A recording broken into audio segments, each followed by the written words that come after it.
Hello friends. Actually last व्हिडिओमध्ये आपण हे पाहिलं होतं what exactly mean by refraction is and त्याचे definition, law of refraction, refractive index, example इथंपर्यंत आपण आलो होतो. या पुढचा पॉईंट आता आपण बघतोय ते म्हणजे रिफ्रॅक्टिव्ह इंडेक्स. हां, हे युनिटलेस आणि डायमेन्शनलेस फिजिकल क्वांटिटी हेही मी सांगितलं होतं. As well as what exactly mean bye characteristic property तेही मी एक्सप्लेन केलं होतं. त्यासाठी मी एक एक्झाम्पल दिलं होतं, ते म्हणजे डायमंडचं. म्हणजे जर समजा आपण रस्त्यावरून चालत असेल आणि जर सपोज आपल्याला एखादा काचेचा तुकडा सापडल्यासारखा वाटला आणि तो जर आपण कॉलेजमध्ये येऊन चेक केला आणि त्याचा रिफ्रॅक्टिव्ह इंडेक्स 2.42 असेल, तर लक्षात ठेवायचं की तो डायमंडच असेल म्हणून. कारण डायमंडचा रिफ्रॅक्टिव्ह इंडेक्स हा कॅरेक्टरिस्टिक प्रॉपर्टी आहे. सो फिजिकल क्वांटिटी ज्या काही कॅरेक्टरिस्टिक प्रॉपर्टी आहेत ते हे असे असतात की त्या मटेरियलची प्रॉपर्टी फक्त त्याच मटेरियलसाठी असते. ओके, इथंपर्यंत आपण आलो होतो, जे की मी लास्ट वेळेसच सांगितलं होतं की आपला पुढचा पॉईंट जो आहे तो म्हणजे types of refractive index. Now listen carefully. जसं की लास्ट लेक्चरमध्ये सुद्धा मी एक्सप्लेन करताना सांगितलं होतं की रिफ्रॅक्टिव्ह इंडेक्स म्हणजे एका मीडियम मधून दुसऱ्या मीडियम मध्ये रे ऑफ लाईट जाताना झालेलं बेंडिंग, आणि त्या बेंडिंग म्हणजे रिफ्रॅक्टिव्ह इंडेक्स. जेवढं रिफ्रॅक्टिव्ह इंडेक्स जास्त तेवढं बेंडिंग करण्याची ॲबिलिटी पण जास्त. सो रिफ्रॅक्टिव्ह इंडेक्स हे काय डिनोट करतं की refractive index of second medium with respect to first, म्हणजे बेंडिंग करण्याची ॲबिलिटी दुसऱ्या मीडियमची विथ रिस्पेक्ट टू पहिल्या मीडियमची हे सांगत असतं. बरोबर. सो पहिला मीडियम कोण आहे किंवा कम्पेअर कुणाला करतोय त्या बेसिसवरून आपण दोन टाइप्स पाडतो. एक तर टाइप असतो ते म्हणजे ऍब्सोल्यूट आर आय आणि दुसरा म्हणजे रिलेटिव्ह आर आय. मी ही गोष्ट सांगण्यासाठी एक एक्झाम्पल मुद्दामून घेतोय आणि ते घेऊन मगच मी पुढचे हे जे काही टाइप्स ऑफ आर आय आणि बाकीच्या गोष्टी दिलेत ना त्या एक्सप्लेन करतोय. So listen carefully. आपण सुद्धा जनरली बोलत असताना रिलेटिव्ह हे वर्ड ह्याच्यासाठीच बोलतोय, म्हणजे रिलेटिव्ह म्हणजे आपले पाहुणे फॉर एक्झाम्पल.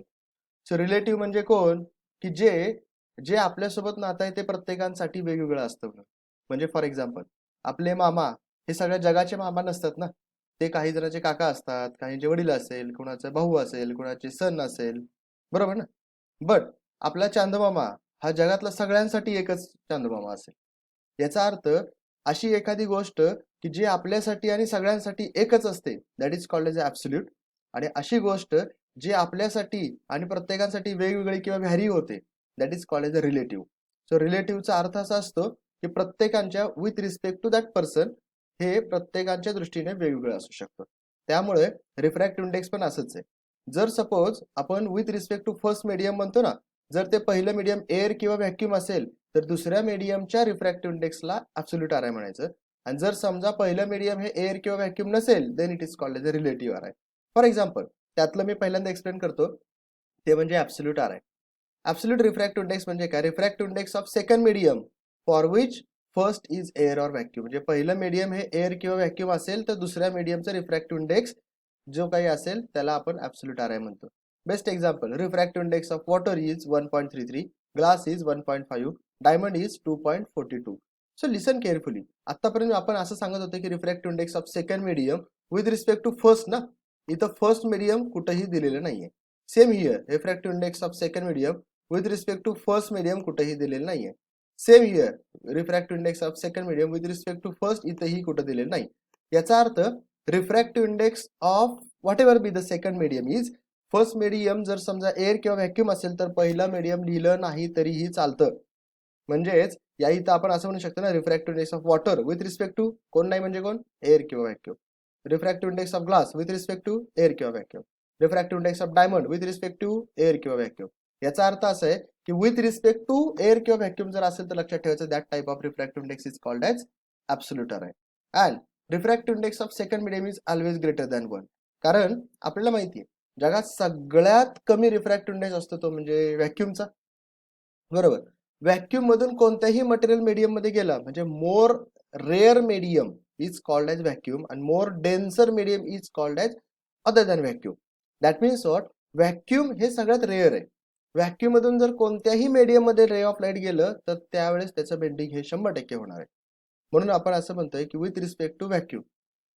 जरा व्यवस्थित विचार केला तरी पण आपल्याला समजेल ते म्हणजे काय की refractive index of air with respect to vacuum is 1.0003 आणि refractive index of vacuum with respect to vacuum is 1, म्हणजे डिफरन्स किती आहे 0.0003. म्हणजेच याचा अर्थ असा आहे की एअर आणि व्हॅक्यूम आपण अब्रप्टली बोलताना असं कन्सिडर करतो की ते दोन्ही एकच आहे. खरं ते दोन्हीच्या मध्ये थोडासा डिफरन्स आहे, जसं मी आता म्हणालो तो 0.003, पण तो मी इथं मेन्शन नाही केलेला खरं तर. बट आपल्याला ती गोष्ट माहीत असू शकते की एअरचं रिफ्रॅक्टिव्ह इंडेक्स हे व्हॅक्यूमपेक्षा थोडंसं किंचितसं जास्त आहे, बट तो एवढा डिफरन्स नाही आहे की जो आपण सिग्निफिकंट समजावा. म्हणून इथं जे काही आपण कन्सिडर करतोय ते एअर किंवा व्हॅक्यूम जर पहिला मीडियम असेल then it is called as absolute R आहे.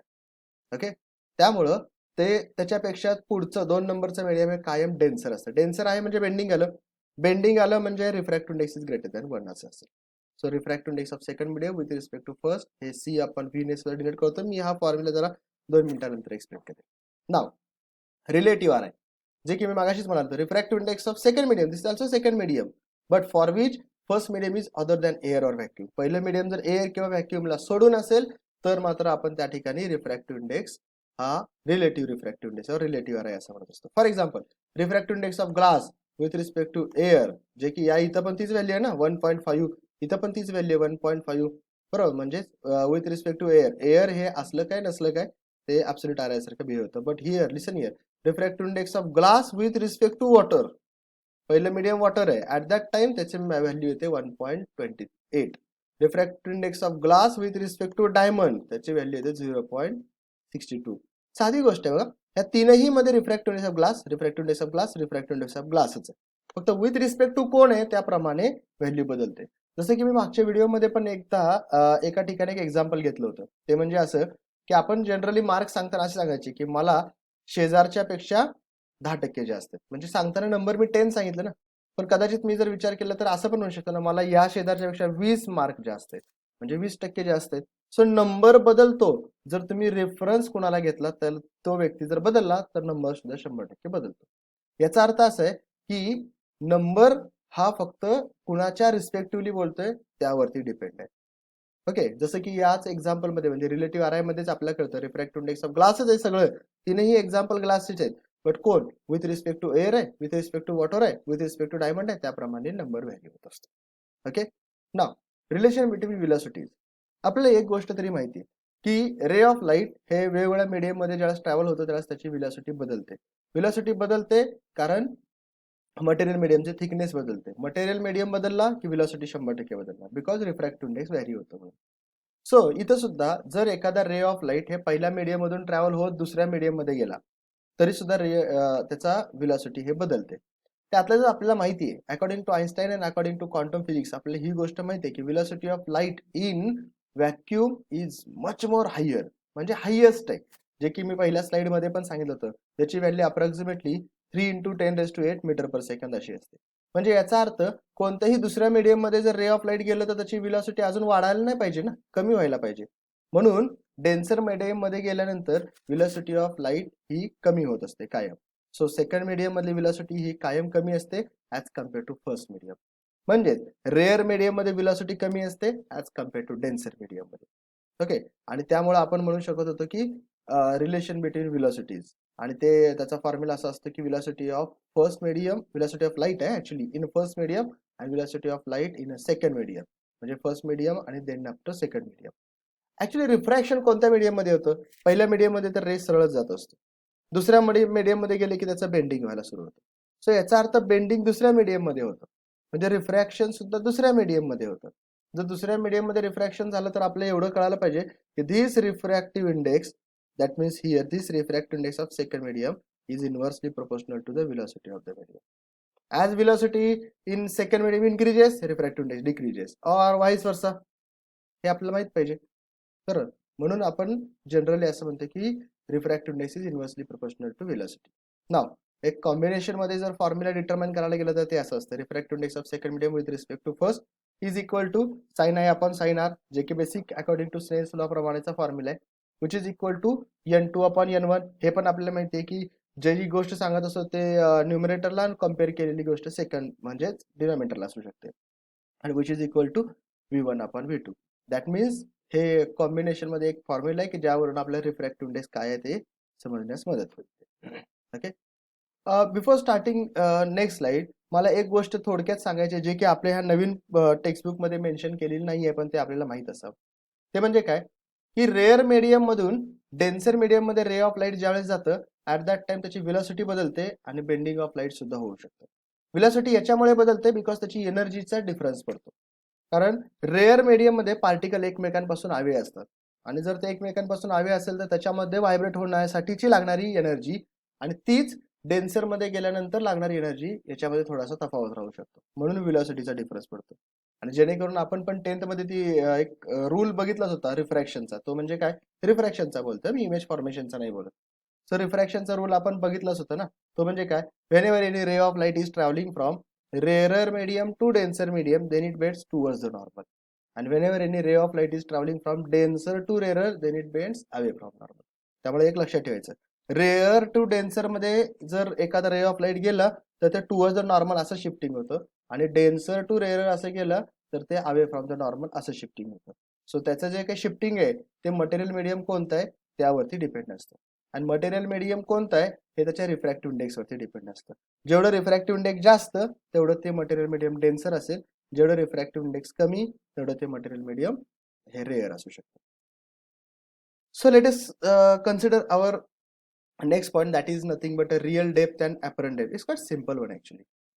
Now imagine this is the one of the diagram and हे diagram मी टेक्स्टबुक मधूनच घेतलंय त्यामुळे ते तुम्हाला पण पाहण्यासाठी सिंपल एकदम सोपं जाऊ शकतं. For example this is the cube of glass और आपण असं म्हणू शकतो की it is a glass slab किंवा एखादा मटेरियलचा स्लॅब आहे आणि त्याच्या एकदम बॉटमला हा पॉइंट ओ आहे जो की मी इथं रेड मार्कने दाखवत येतो. या पॉइंट ओ जर आपल्याला पाहायचा असेल तर आपण या दोन्ही गोष्टीने पाहू शकतो ना. जर एकदम व्हर्टिकली बघितलं तर रे ऑफ लाईट हे सरळ विदाउट एनी डेव्हिएशन सरळ जाईल. पण जर तिथून एखादा रे ऑफ लाईट असा ऑब्लिकली गेला तर मात्र तो बेंड होऊ शकतो. बरोबर. Now here in this condition point O is present in a denser medium and we are looking it from the rarer medium. That means ray is coming from denser to rarer. That means it bends away from normal. Away from normal झालं की माहिती आहे आपल्याला जे काही image बघत असतो ते कधी बेंड झालेली रेची नाही बघणार ना. त्यामुळे dot dot dot dot dot केलं की आपल्याला या इथं दिसतं. That means this is the object. या ऑब्जेक्टची इमेज आपल्याला इथं दिसते. ओके, या पॉइंटला. सो वरून बघितलं तर एक गोष्ट तरी क्लिअर आहे की ऍक्च्युली डेप्थ किती आहे. आर एवढ्या डेप्थला हा पॉइंट आहे. पण दिसतोय किती? ए एवढ्या डेप्थला दिसतोय. So R is called as a real depth. Actually depth किती आहे आणि due to the refraction purpose ते थोडासा वरती दिसतोय. तो थोडासा वरती दिसतोय याचा अर्थ काय आहे की त्याची हाईट जो काही खालचा तळ आहे ना त्याचा किंवा जो काही बॉटम आहे ना तो असा अपलिफ्ट झाल्यासारखं वाटतो. Okay, that is only because of the refraction. त्यामुळे there are two terminologies. One is real depth and another is apparent depth. Real depth म्हणजे ऍक्च्युली जे आहे ते आहे आणि जे काही व्हर्च्युअली किंवा ॲपरंट डेप्थ म्हणजे अशी की जी भासते फक्त. व्हर्च्युअली वाटतं की खालचा जो काय तळ आहे किंवा जो बॉटम आहे ना तो असा अपलिफ्ट झालाय म्हणून. ओके, बट मला असं वाटतं की हे रिअल डेप्थ आणि ॲपरंट डेप्थ हा एक सुद्धा एक कन्सेप्ट खूप मोठा आहे आणि त्या एक्सप्लेन करण्यासाठी आपल्याला थोडासा वेळ लागू शकतो. बट त्याचं एक्सप्लेनेशन मी माझ्या पुढच्या स्लाइडमध्ये देईन. बट बिफोर दॅट मी परत एकदा ह्या व्हिडिओला सुद्धा आठवण करून देतो की you can revise this video through my channel as well as ते पॉइंट आउट करून घ्यायचे सगळे पॉईंट आणि ते जेवढं तुमच्याकडे नोट डाऊन करून घेतलेले पॉईंट असेल तेवढं तुम्हाला रिव्हिजनसाठी ते जास्त हेल्पफुल राहतील. ओके, सो या लेक्चरमध्ये आतापर्यंत आपण ह्या गोष्टी बघितल्यात की नेमकं कोणत्या कोणत्या प्रकारचं रिफ्रॅक्शन असतं आणि त्या रिफ्रॅक्शनचे टाइप्स, नंतर ते रिफ्रॅक्टिव्ह इंडेक्स कसं डिपेंड राहतं, बेंडिंग कसं कसं होतं आणि हे आत्ताचा फायनलचा पॉईंट तो म्हणजे real depth and apparent depth. ह्याच्या पुढचा जो काही पॉईंट असेल तुम्ही माझ्या पुढच्या व्हिडिओमध्ये इन्व्हॉल्व करण्याचा प्रयत्न करेन. ओके, आय होप की या सगळ्या गोष्टी तुम्हाला समजल्या असतील आणि जरी पण काही त्याच्यामध्ये डाऊट असेल तर ते आमच्यापर्यंत पोहोचवा. या डाऊट डेफिनेटली आपण सॉल्व्ह करू शकतो. Thank you very much for watching.